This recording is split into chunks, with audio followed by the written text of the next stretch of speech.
kasi ayaw tumingin. Oh. Tapos yun si Joy. Oh, pa-cute. Si Ate Loy. Hi, Ate Loy. Kasi ito, kanina ko pa tinatawag, hindi talaga ito lumilingon eh. Camera shy daw kunyari. Pero tumingin naman. O, diba? Kapogi ko. Ayan si Ate Emmy. Nakahawak ng tempura. Ang sarap-sarap ng kain niya. Tapos yun si Ate Fe. Oh, Ate Fe. Ano yan? Chesmes pa more. Oh, kumare. Kumusta ka naman? Ayan, si Auntie Joanna. Nagpapag-cute. O, diba nga? Panguso-nguso pa ang Inday na feng-feng. O, yan. Si Joy, ang kasama niya. Wow, sweet silang dalawa.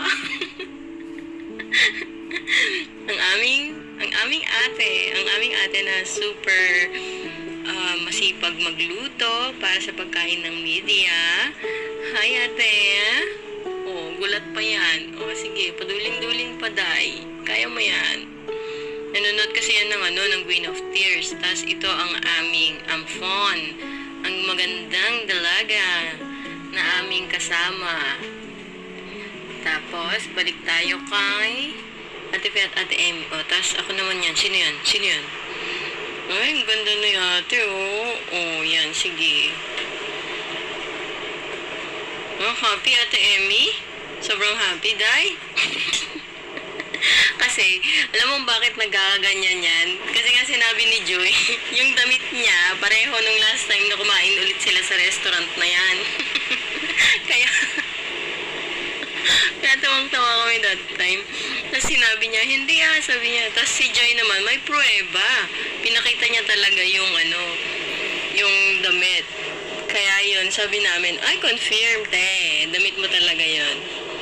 O, diba nga, yan ang aming pinaka-sexy sa media. O, diba? Sige, marites pa more.